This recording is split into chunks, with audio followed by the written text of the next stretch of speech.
Chegamos a mais uma edição do podcast Fala Candidato e agora vamos conversar com 3 postulantes ao Legislativo de Santa Cruz do Partido dos Trabalhadores, o PT. Aqui comigo Júlia Souza, Paulo Lara, Cláudio Batista. Saúdo a presença de vocês e peço que nesse primeiro momento vocês se apresentem à comunidade de Santa Cruz que nos assiste. Bom, eu sou Júlia de Souza, concorro pelo número 13.527. Sou professora estadual aposentada, militante sindical no CPR Sindicato desde a década de 80 e suplente de vereadora atualmente. Tá? E é uma alegria poder estar representando o movimento Mulheres na Política, que é o que a gente gostaria muito que aumentasse o número de mulheres. Somos maioria da população, no entanto, na hora da política nós não somos maioria. E isso é uma realidade que nós precisamos reverter. Sou Paulo Lara, meu número é 13456, tenho 51 anos, milito há 18 anos no movimento sindical aqui em Santa Cruz. Também, com isso, conquistamos uma cadeira dentro do Conselho de Saúde, onde a gente já trabalha há mais ou menos uns 13 anos pela comunidade. E com muita felicidade, com muita alegria, estamos aqui para debater e tentar conseguir aí avançar e com propostas boas para a nossa comunidade em geral. Olá pessoal, eu sou o Cláudio, conhecido aí por muitos como baiano, tenho 39 anos, casado, pai de uma filha de 2 anos. Sempre fui militante desde o movimento estudantil, sindical.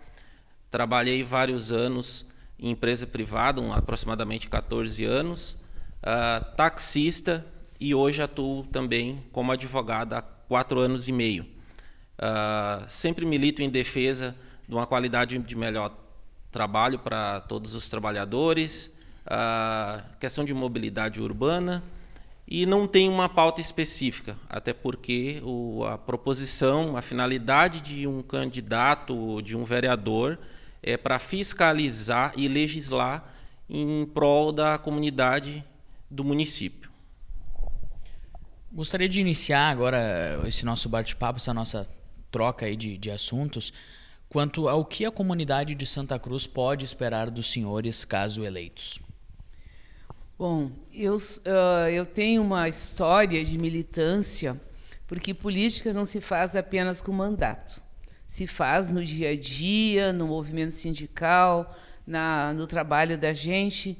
E eu sempre lutei por uma educação pública de qualidade. É isso que eu vou continuar lutando, por educação pública de qualidade, com as escolas bem equipadas, os professores recebendo o piso nacional, e também a questão da etnia negra.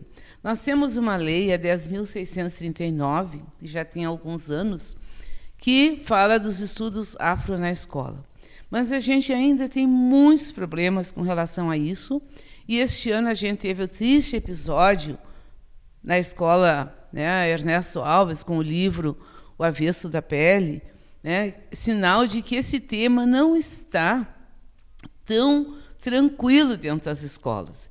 E é a minha luta, então, para que isso seja no dia a dia, no cotidiano, para que se reflita nos cartazes que a escola tem, nas apresentações, que os alunos negros também têm oportunidade de ser protagonista numa apresentação escolar. Então, essas coisas, porque a educação também ela é a salvação. Não existe outra forma de salvar a humanidade senão pela educação. E ela precisa, então, ser de qualidade, especialmente a escola municipal, que atende as periferias e o interior. Tá? Então, esse nosso estudante lá do bairro precisa ter uma educação de excelência. Tá? E é por isso que eu vou lutar. E também assim as pautas da comunidade, né, aquilo que vier for do interesse da comunidade. Pois bem, eu vou aproveitar o gancho da companheira. É um tema super relevante, a questão da educação. até porque são previsões constitucionais do orçamento público, é voltada a maior parte desse orçamento, que é para educação e saúde, e na maioria dos municípios brasileiros isso não é respeitado, né? Então, por isso quando eu falo que não pode um candidato ou um vereador ter uma pauta específica, porque ele é vereador, quando eleito, para representar os munícipes em todas as pautas, desde as mais simples às mais complexas. Então, o meu propósito é esse, é ser uma voz ativa da comunidade no Legislativo santacruzense, né? Fiscalizando, indicando, fazendo proposta para a gestão independente, se for a do meu partido ou não que estiver na gestão do Executivo. Então, a proposta minha é essa, né? É representar não só os meus eleitores, mas representar toda a população do município, né? Bom, a minha proposta é o seguinte: eu não entrei de paraquedas na política, mesmo que eu não participei ainda como candidato pelo PT, a primeira eleição pelo PT, mas o movimento sindical, os 18 anos que eu milito, ele me formou, e juntamente a gente viu que só no movimento sindical, só no movimento de rua, só na luta de rua, a gente não consegue avançar em muitas pautas que a comunidade precisa. Porque a comunidade está no movimento sindical inserida. Se tu for olhar o movimento sindical, o quê? É trabalhadores, é vigilante, é metalúrgico, é bancários, o mesmo funcionário público. Esses companheiros estão dentro das comunidades. Então, quando tu fala no movimento sindical, tu fala em nome de todos eles. Eu vou dar um exemplo. É inaceitável hoje nós não lutarmos para a defesa dos direitos dos trabalhadores, inclusive aqui no nosso município. No nosso município de Santa Cruz do Sul, nós temos o funcionário público que tem direitos que foram retirados deles, direitos simples, direitos que qualquer um trabalhador na área privada recebe. Vamos dar um exemplo: insalubridade. Tem vários trabalhadores que não recebem. E o mesmo trabalhador que trabalha no município trabalha no privado e recebe. Então essas desigualdades não podem acontecer. Então isso a gente já vem há tempo discutindo no movimento sindical. Inclusive no Conselho da Saúde também a gente tem muitas pautas ali dentro que a gente viu que não avança, não tem como avançar só no Conselho, entendeu? Então eu discuti com todo esse grupo, entendeu, que envolve o movimento sindical, e os mesmos fazem parte também das cadeiras do Conselho da Saúde, porque é inaceitável hoje quando a gente fala em números, é muito simples falar em números. A fila no município de Santa Cruz, na área da saúde, da especialidade, está em 3 mil pessoas. Mas são 3 mil pessoas que estão aguardando 1 ano, dependendo da situação, 2 anos, e dependendo da situação, 7 anos para um atendimento. Isso aí é inaceitável. Então a gente trabalhou muito sobre esse assunto e disse: nós temos que começar a levar isso para dentro da Câmara de Vereadores, porque na Câmara de Vereadores hoje essas bandeiras não são levantadas. Entendeu? Mas as bandeiras que o vereador não consegue legislar, bom, nós pelo menos não vamos conversar com a comunidade sobre isso. Entendeu? O vereador está lá para fiscalizar, sim, para fiscalizar. Que ele elija é o município, beleza, não tem problema. Mas a gente tem que falar com a comunidade, tem que passar essa mensagem, tem que se unir com o município para nós resolvermos isso. Porque a nossa comunidade não pode ficar como está. Hoje tem muitas pessoas que eu já conversei na pré-campanha, inclusive muitas mulheres que eu conversei na pré-campanha, que estão aguardando por atendimento na especialidade, muitos anos. Isso é inaceitável. Eu preciso aproveitar a fala do companheiro Paulo Lara. Quando a gente fala em valorização do trabalhador, seja ela na qualidade da sua saúde, de educação, de aperfeiçoamento na profissão que exerce, a gente tem que falar também da responsabilidade do gestor público com as pequenas empresas, fomentar essas pequenas empresas para dar também condições para que elas possam dar possibilidade para essa melhoria de aperfeiçoamento, por exemplo, do trabalhador na questão de saúde, de educação e etc., né, em relação à sua família também.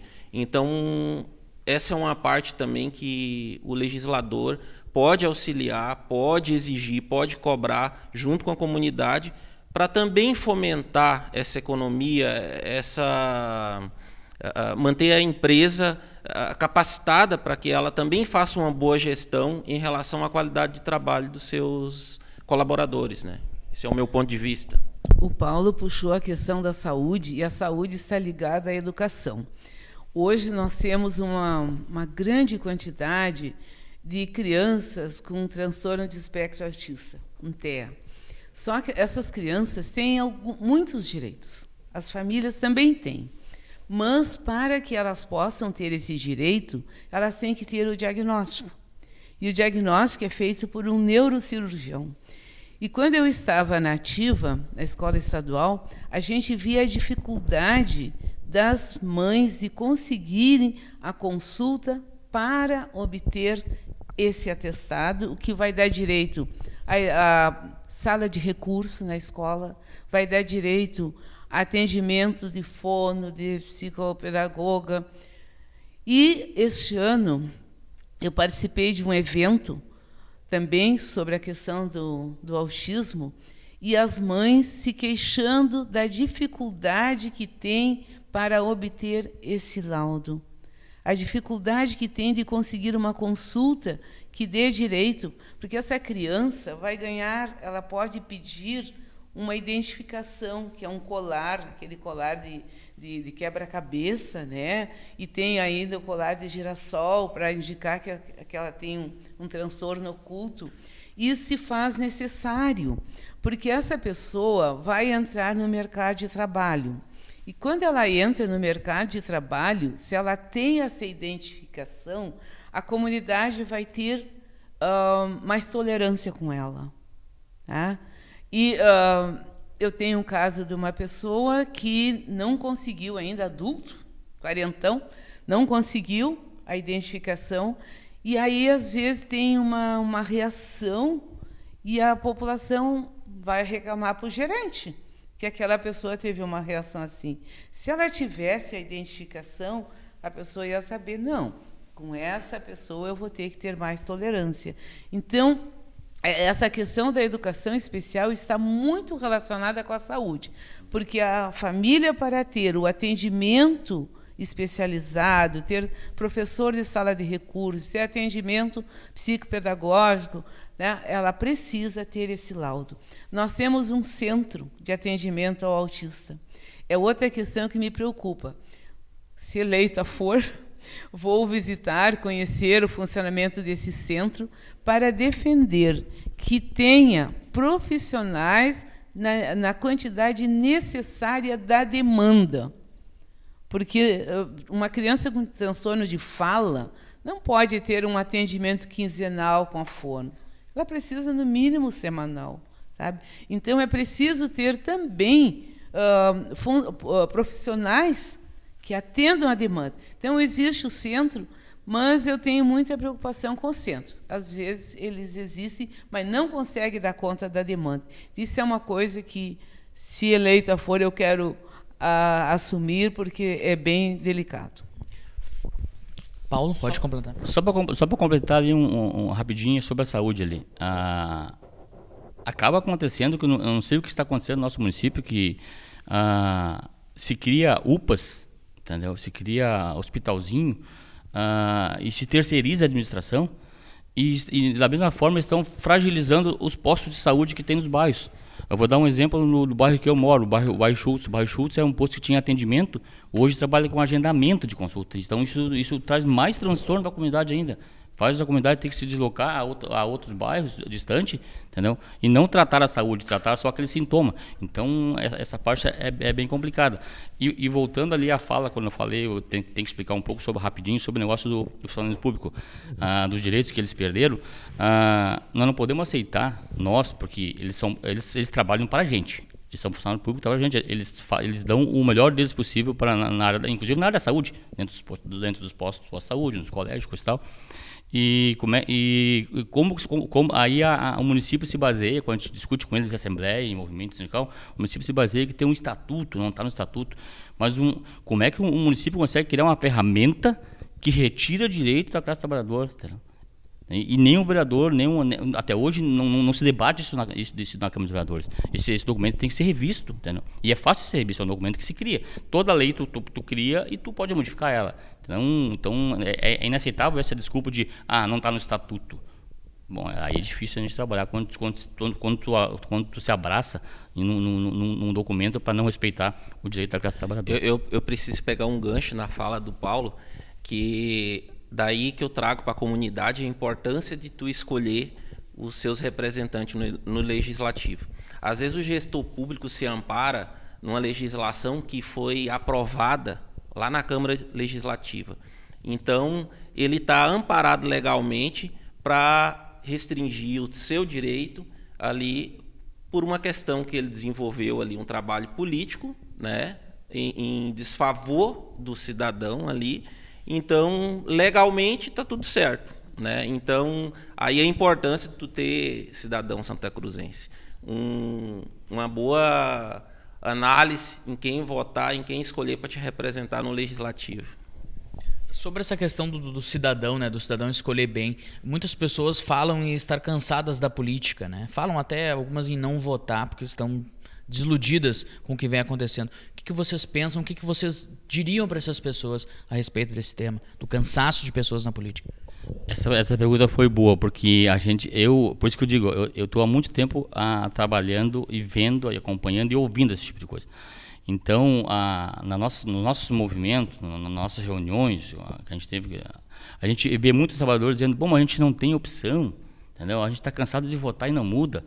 Aí, há anos que eu venho dizendo, lá na frente vocês vão ter opção, entendeu? Porque opção de mudança, então agora tem muitos candidatos que estão bem preparados, companheiras, então, nós estamos preparados para eles terem opção. Então, é só agora eles entender que eles não podem votar. Nós temos que parar com essa, porque a política é uma coisa muito séria. Política não é um brinquedo, política resolve a vida da comunidade. Então nós não podemos pensar em votar em amigos por ser amigos. Nós temos que votar em pessoas que pessoas que você conhece, o trabalho dele, a história dele, o que ele representa, o que ele, entendeu? O que ele pode nos trazer de bom para a comunidade. Porque essa história de votar em amigo por ser amigo, mas o amigo ele não se preparou, ou ele não conhece, ele nem sabe o que vai fazer, isso não pode. A política é muito séria, por isso que nós estamos indo para um caminho bem complicado, se não mudar, se a comunidade não começar a entender e conhecer um pouco mais, entendeu? O que é o valor do seu voto. O valor do seu voto é muito importante em todas essas áreas que nós falamos aqui até agora. Essa pergunta é muito interessante, porque as pessoas dizem, né? Eu não vou votar, e parece que em Santa Cruz foi grande, na eleição passada, em 2020, o número de pessoas que não compareceu. E parece, pela reportagem também da Gazeta, esqueci de trazer ela agora, que foram as mulheres que mais esteve ausente. Ora, são as mulheres que são a maioria na chefia dos lares no Brasil.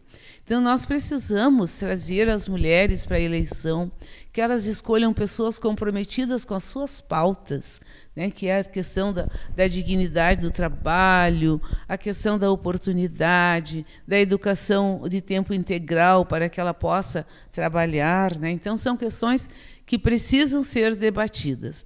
E aqui eu sempre digo, se tu não votar, alguém vai ser eleito.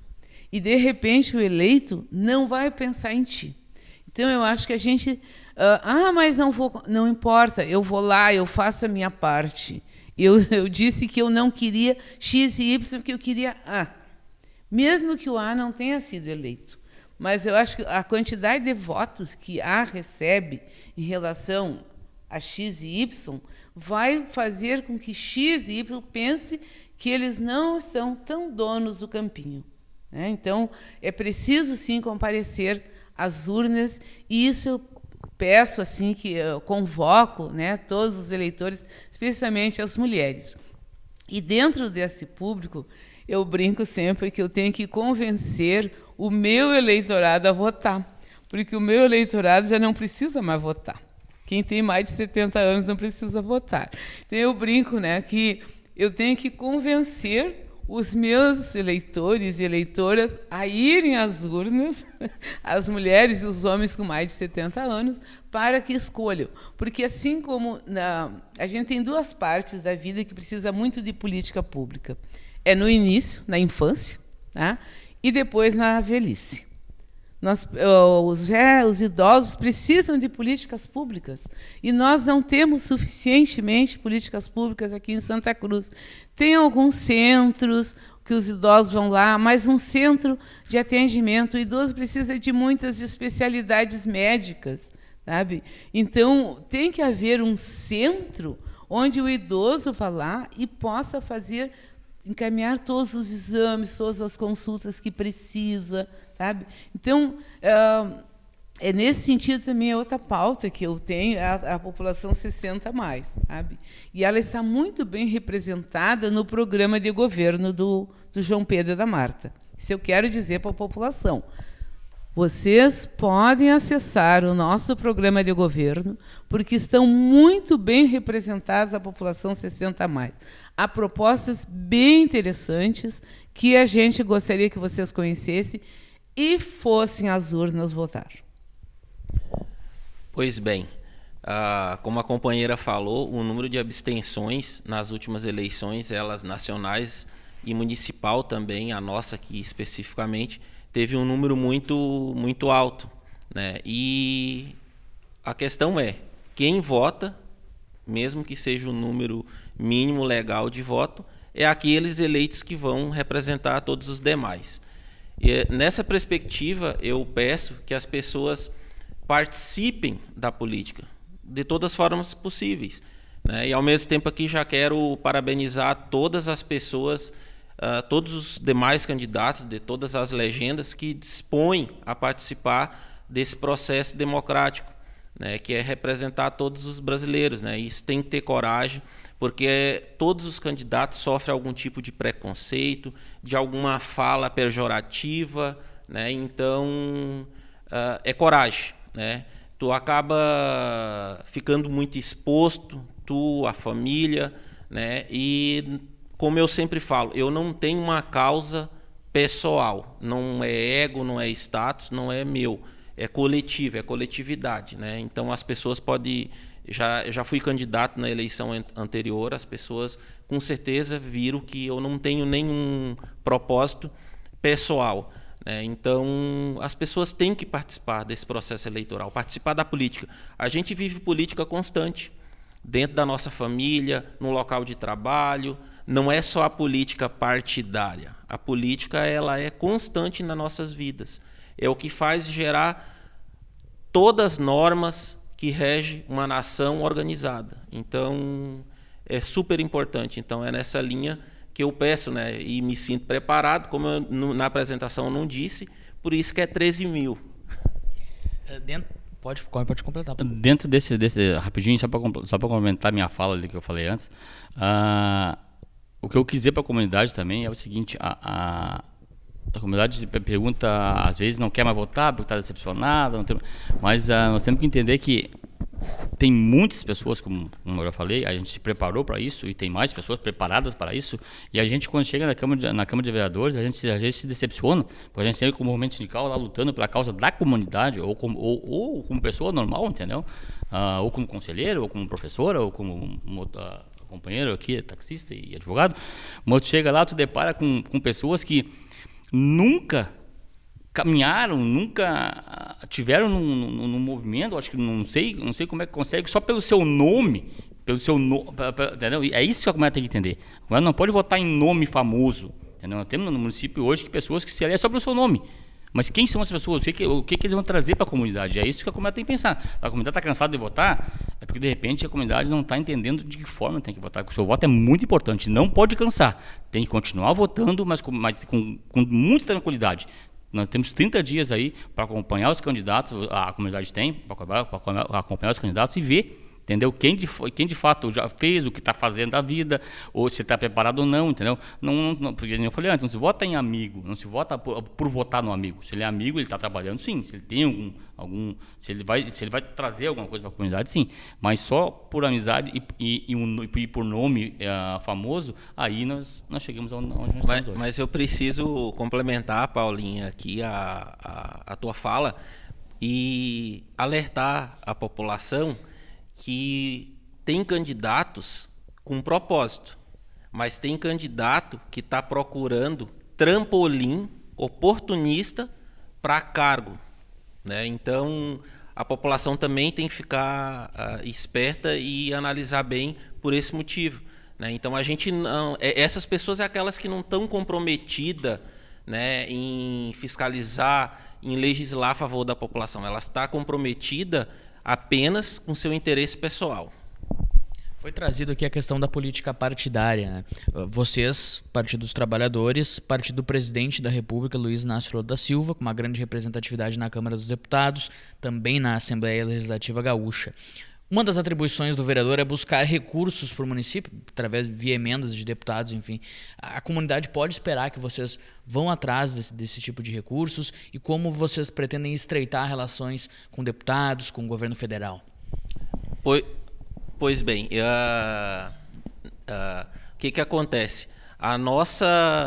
Eu pessoalmente tenho uma restrição e, de uma certa forma, eu acho equivocada essa forma de valores da União para município através de emendas. Vou explicar o porquê. Porque está muito bem falada, está uma discussão no Congresso Nacional das emendas PIX e etc. Por que eu sou? Porque, às vezes, essas emendas ela não tem interesse de atingir toda a população. Ela tem interesse em amparar o colégio eleitoral desses deputados. E aí que eu digo para todos, tá? Mas, de qualquer forma, né, como é assim que funciona, todos, eu creio, estão comprometidos com isso. Eu não sou suplente também, e a gente tem uma linha de trabalho com alguns deputados, cada um dos companheiros às vezes é diferente, e tem vários deputados do nosso partido, aqui, que mesmo antes do presidente Lula estar no governo, teve emendas, inclusive, aqui para Santa Cruz do Sul. Um exemplo disso é o deputado Dionísio Marcon, que foi aprovado muitas emendas dele, destinado aqui mais de uma emenda para o Hospital Ana Nery, foi para a Unisc, ali para a questão de saúde, ali a questão da acessibilidade às pessoas com deficiências motoras, né? Então, foi uma emenda muito volumosa, né, também, inclusive foi acompanhada aqui pelo Grupo Gazeta, que foi mais de 1,5 milhão. Então, e fora as demais, né? Então, da minha parte, a gente é comprometido com isso, independente, já estamos comprometidos e fazendo isso, independente de estar ocupando uma cadeira legislativa. A gente tem, sim, com certeza, contato com deputados. Inclusive, a gente tem o nosso companheiro estadual, aí, o Jefferson, e tem o nosso companheiro federal, aí, que é o companheiro...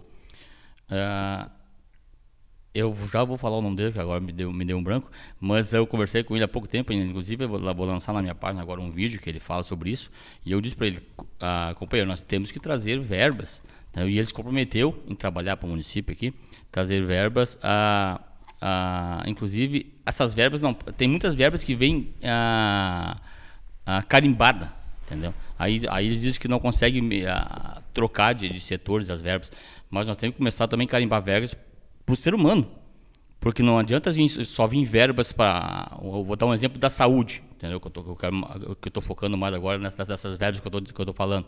Vem verbas, o Hospital Santa Cruz é um exemplo, mas o Hospital Santa Cruz, ela vem verba carimbada para o hospital, mas não vem verba carimbada para diminuir a fila, investir no atendimento da comunidade, investir na pessoa mesmo, entendeu? Nesse transtorno que tem, porque na realidade está um caos. Que quem não conhece teria que dar uma caminhada no município para ver. É muita gente doente, é muita gente aguardando. Isso o companheiro Bom Gás, não falando, voltou meu raciocínio. O companheiro Bom Gás me garantiu.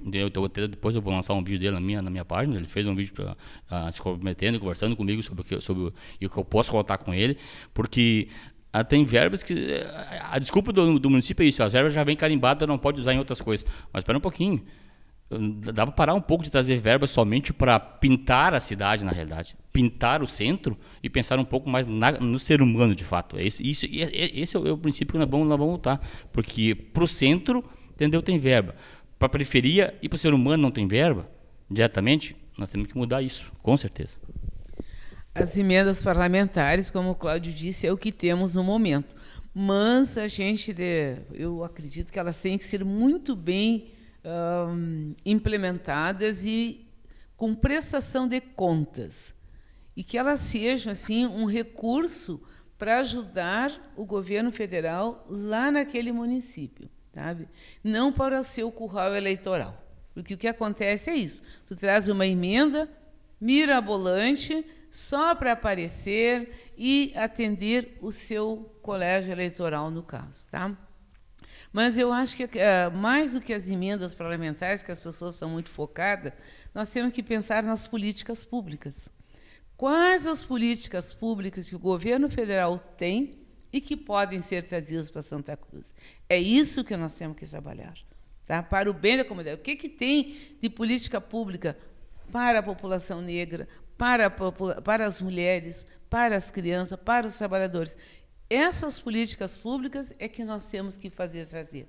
E aí depende também muito da administração, porque a gente viu, assim, acompanhando na Câmara, né, algumas discussões onde a verba vem, e porque eu não quero dar visibilidade ao meu oponente, opositor, eu não aplico a verba. A verba fica ali, sabe? Então, isso é inadmissível. A população espera a coisa, e isso também tem que haver uma cobrança de quem consegue a emenda. Então, a emenda parlamentar é o que nós temos, ela está muito elevada, tá? O governo está sem orçamento, está tudo na mão das emendas, né? 60% do orçamento está na mão das emendas, isso tem que mudar. Acho que o STF tomou uma decisão boa, tá? Mas a nossa função como vereadores é mais do que dialogar com os deputados que atendem a nossa região. Foi citado o Marcon, o Bom Gás, a Maria do Rosário, Paulo Pimenta, todos do PT fizeram emendas para Santa Cruz, sabe? A Maria do Rosário para o hospital, né? Este ano a gente teve aquele evento ali de entrega das máquinas, todas provenientes de emendas parlamentares, da situação e da oposição, sabe? Mas isso atendeu naquele momento o município. Mas, como o Paulo diz, e para a pessoa, e para as pessoas que não conseguem consulta com médico especialista, é uma dificuldade aqui, sabe? Eu este ano vivenciei, eu fiquei 2 meses esperando uma consulta, quando veio eu já tinha encaminhado a minha situação, tá? Porque eu não ia ficar com dor na coluna 2 meses esperando, né? E eu fico pensando em quem teve que passar por isso, quem tem que passar por isso, tá? Então, mais do que as emendas, nós temos que pensar nas políticas públicas do governo federal que precisam vir para Santa Cruz. Política de geração de trabalho e renda, política de investimento na cultura, sabe? Na mobilidade urbana. Então, essas políticas públicas que nós temos que trazer. Mas, para isso, a gente precisa também de um prefeito. E aí a gente precisa de um prefeito afinado com o governo federal, que não vai recusar. Porque hoje a gente vê situações em que não se pensa na população, se pensa em prejudicar o governo Lula. Eu não faço? Não é porque a pessoa não precisa. É porque, se eu fizer, a pessoa vai se lembrar que veio dinheiro do governo federal. Isso veio de lá. Então, isso é horrível na política.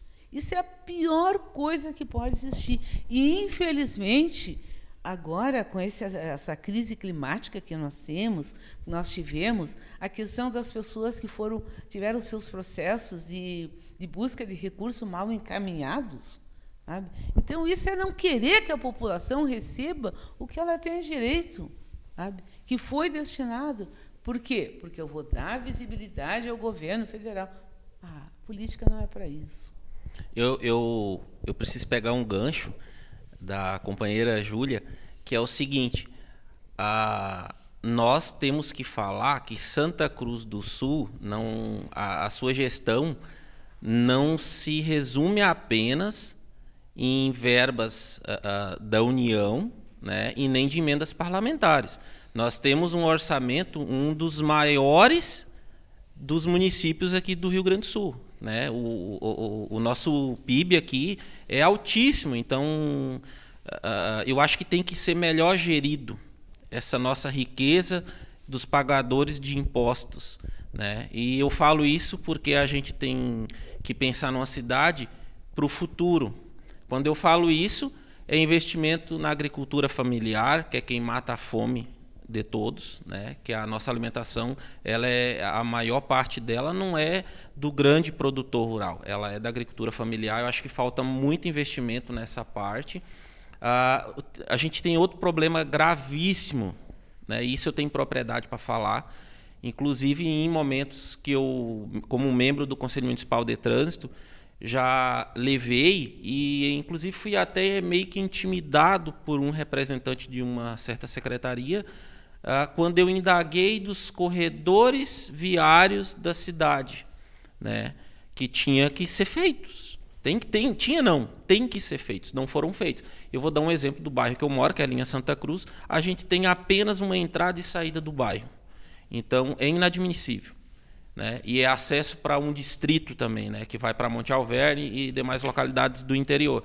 Então, a gente tem que pensar futuro para 50 anos para frente. Então, não é deixar o problema chegar para depois resolver. A gente tem uma frota expressiva de veículos, né?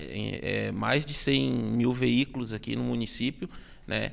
E a gente tem sérios problemas que, de uma certa forma, acaba trazendo prejuízo para o município. Um exemplo disso é a rua aqui próxima aqui do estúdio do Grupo Gazeta, aqui, que ontem mesmo teve mais um atropelamento aqui na faixa de segurança. Então, isso é reflexo, além, claro, da educação dos condutores, mas do que se tem feito para melhorar a mobilidade. Foi feito muita coisa, eu creio que sim, né, com algumas mudanças de trânsito, né, e sinalização, mas tem que pensar em expandir corredores viários no município, né, e não só no centro, né, no bairro também. Sim, a gente agora já estouramos o tempo. Eu vou pedir para vocês que façam as suas considerações finais, conversando diretamente com seus eleitores. Bom, então, só concluindo ali a questão do orçamento, nós temos na proposta no nosso programa de governo do orçamento participativo. É a saída para a população poder participar, tá?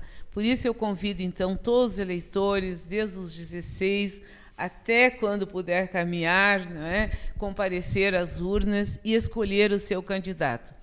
E, se for do agrado dos senhores e das senhoras, meu número é 13527. Obrigada. Eu também, então, eu convido os eleitores para, como eu falei, os eleitores têm que ter bastante consciência na hora de votar. Isso é que eu peço para os eleitores, consciência, conhecer seus candidatos. Entendeu? Não conhecer só como pessoas, como amigo ou como vizinho, conhecer, entendeu? Se ele vai trazer mesmo um trabalho para a comunidade em geral, não só na saúde, mas como todos os bairros que estão abandonados.